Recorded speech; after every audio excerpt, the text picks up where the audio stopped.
tenemos un tema que es la revolución industrial, ¿verdad? Entonces, en el transcurso de la entrada de la modernidad en sí, entonces está la revolución industrial 1 y la revolución industrial 2. Entonces tenemos características y contexto. Bueno, esta parte yo se la voy a estar enviando. Pero para no quedarnos cortos, yo siempre he dicho a ustedes que yo trabajo con el libro de Santillana. Entonces, si ustedes se dan cuenta, nosotros en la unidad, bueno, en el primer periodo trabajamos la Ilustración, la Revolución Francesa, la era napoleónica, esta parte no, restauración monárquica, las revoluciones liberales. Entonces es posible que nosotros en el transcurso,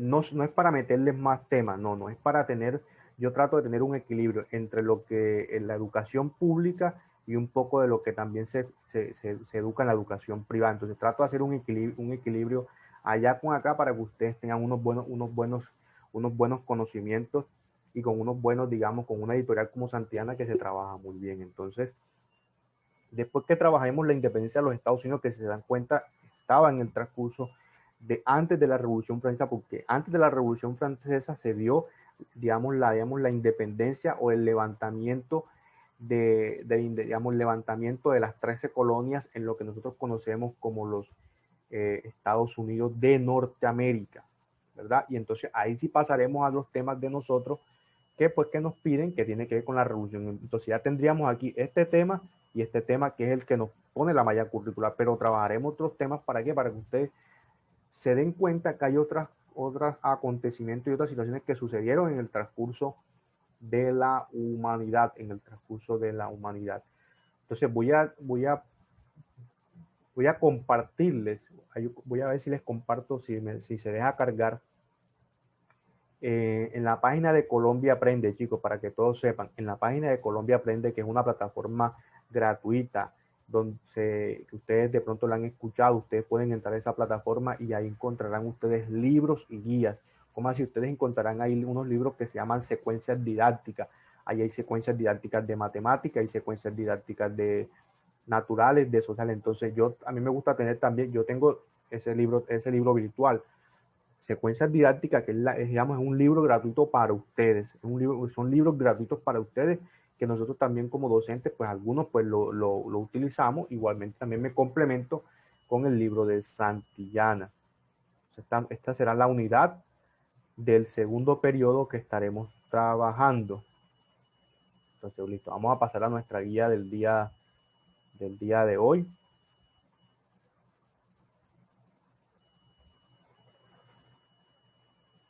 Aquí, acá, por acá. Bueno, aquí la tenemos. Bueno, listo. Aquí tenemos nuestra guía de trabajo ustedes van a estar leyendo, que tiene que ver con la independencia o la separación de las 13 colonias que estaban en manos del Reino Unido o de los ingleses.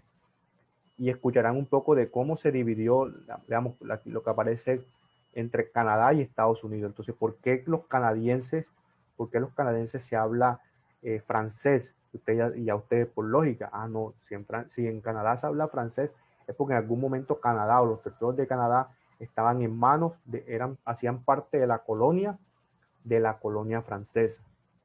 E igualmente lo que era el Reino Unido, la zona anglo y sajones, entonces estaba empoderado lo que tenía que ver con la parte de los Estados Unidos, pero la parte más costera. Entonces, en sí ustedes pues harán ese primer momento de hacer la lectura. Tenemos un mapa aquí un mapa al final que nos muestra cómo fue la expansión, cómo era la primera parte de miren, que eran las 13 colonias, después cómo fue todo el proceso de expansión y colonización en sí ya de los Estados Unidos como tal a todo su territorio que existe actualmente. Bueno, por asunto de tiempo, vamos a pasar a ver el video que nos da información respecto, porque igual a las 9 tengo reunión del departamento de social.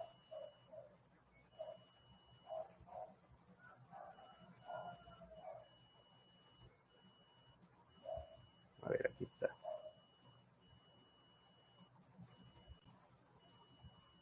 En 1776, los instalados en la costa este de Norteamérica, organizados en 13 colonias, quisieron dejar de ser ingleses. Este año firmaron la Declaración de Independencia y anunciaron al mundo la creación de una nueva república y se dispusieron a defenderla con las armas, frente a uno de los mejores ejércitos de la época, el ejército de Su Majestad Jorge III. Conviene recordar que las 13 colonias fueron fundadas por el Imperio Británico entre los siglos XVI y XVII. Estas colonias eran Massachusetts, Nuevo Hampshire, Rhode Island, Connecticut, Nueva York, Pensilvania, Nueva Jersey, Delaware, Maryland, Virginia, Carolina del Norte, Carolina del Sur y Georgia. El detonante principal de la revolución de las 13 colonias lo encontramos en las medidas que impuso la corona británica tras la Guerra de los 7 Años. Se denomina Guerra de los 7 Años a una serie de conflictos internacionales por el control colonial. Los dos principales oponentes fueron Francia y Gran Bretaña. La guerra se saldó con victoria británica, pero el precio fue muy alto. La corona estaba muy endeudada. ¿Y qué hacen los gobiernos cuando se endeudan? Subir los impuestos. Y los que salieron más perjudicados fueron los colonos ingleses del norte de América. Pero es justo recordar que la monarquía británica no era la más autoritaria de Europa. El sistema parlamentario inglés se había fraguado mucho antes con la Revolución Gloriosa y la Declaración de Derechos, que culminó con el Acta de Unión de 1707.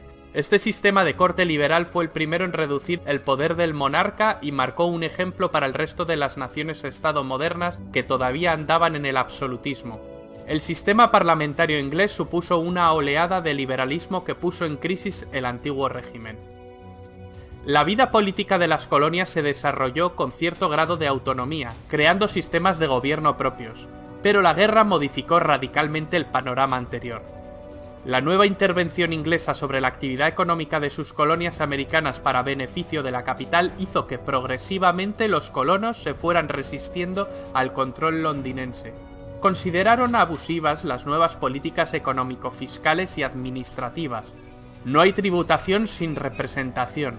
Fue el lema con el que las 13 colonias denunciaron los impuestos como ilegítimos al no estar representados en el Parlamento británico, ya que el Bill of Rights prohibía el cobro de impuestos sin consentimiento parlamentario. Como decíamos, el primer ministro de Gran Bretaña, George Grenville, durante la monarquía de Jorge III, aumentó los impuestos para incrementar los gastos destinados a cubrir la deuda que el Estado había alcanzado y también poder cubrir el coste económico que suponía el mantenimiento de las tropas que guarnecían los enclaves del imperio. La presión de los impuestos recayó fundamentalmente sobre las colonias de Norteamérica y las Antillas. En esta línea se aprobaron las leyes recaudatorias conocidas como la Ley del Azúcar en 1764 y Ley del Timbre en 1765.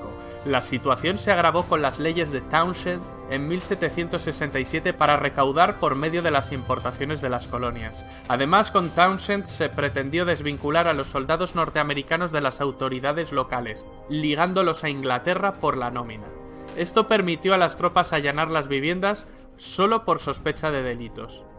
La política económica británica, con sus medidas impopulares y su implantación coercitiva, obstaculizaba las actividades comerciales de la oligarquía norteamericana. Se organizó una asociación de patriotas que defendía los derechos de los colonos frente al abuso británico, llamada Hijos de la Libertad. El grupo estaba liderado por el ideólogo y referente intelectual Samuel Adams y por el comerciante John Hancock.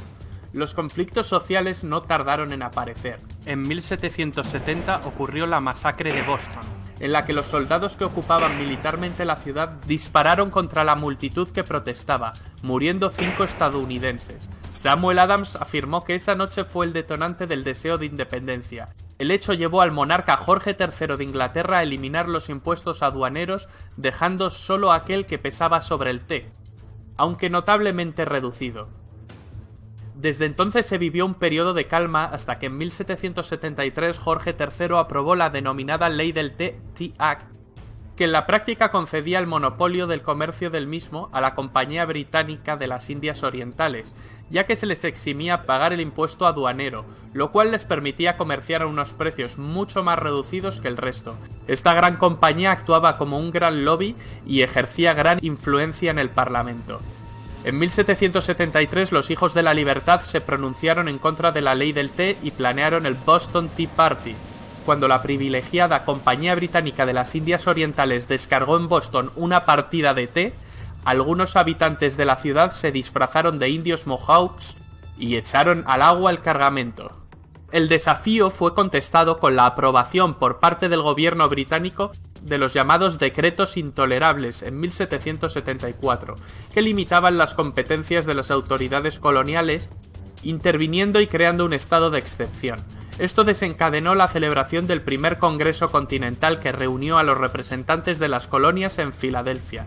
Se reclamaba al rey inglés el derecho de las colonias para hacerse cargo de sus asuntos internos sin injerencia del imperio, lo cual supondría el fin de la relación colonial. Las posiciones de los colonos eran diversas, unos pedían la independencia y otros querían mantener el vínculo, pero reclamaban más autonomía y más derechos. En cualquier caso, la petición al rey no fue aceptada por los ingleses. Comenzó el boicot a los productos comerciales británicos.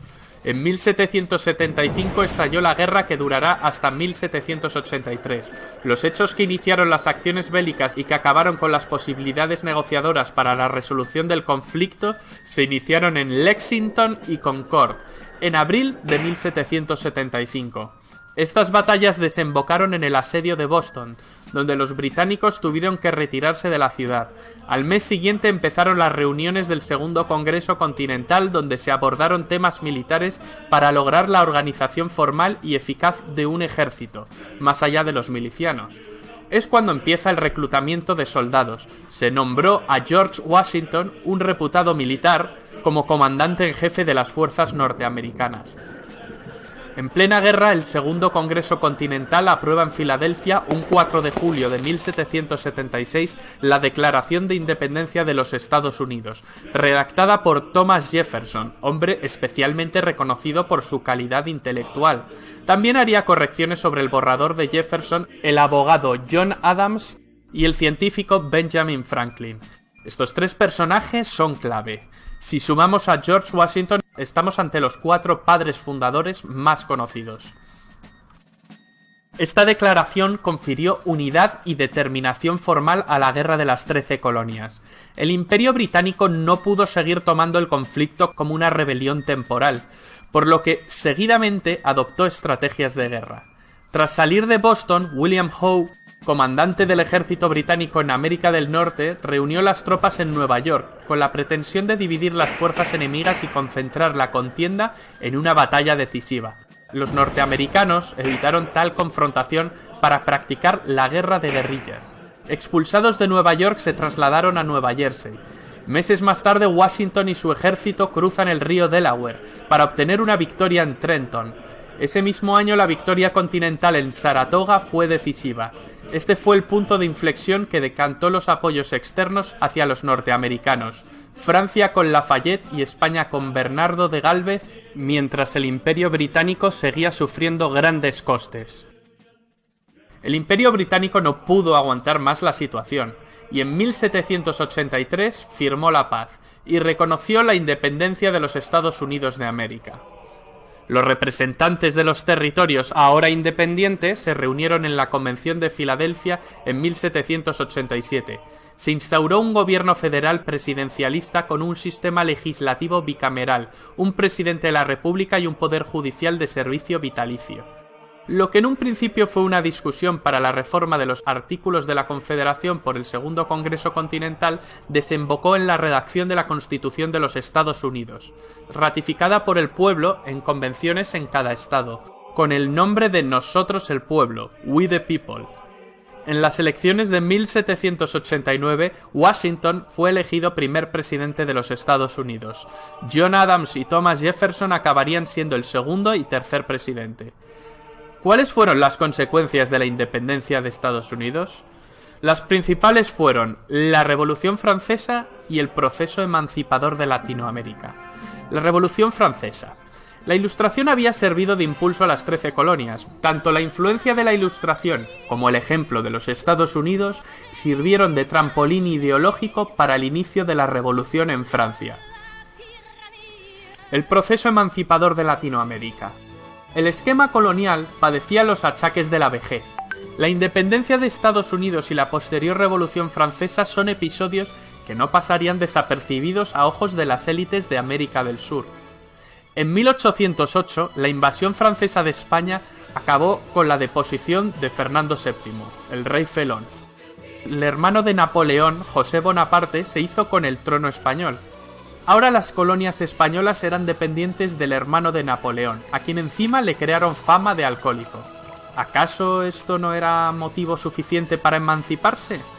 Fernando VII acabaría recuperando el trono tras la Guerra de Independencia Española contra el invasor francés, pero la reinstalación del absolutismo no sintonizó lo más mínimo con los vientos liberales que soplaban. El argentino José de San Martín y el venezolano Simón Bolívar acabarían liderando la causa independentista de las colonias españolas de ultramar.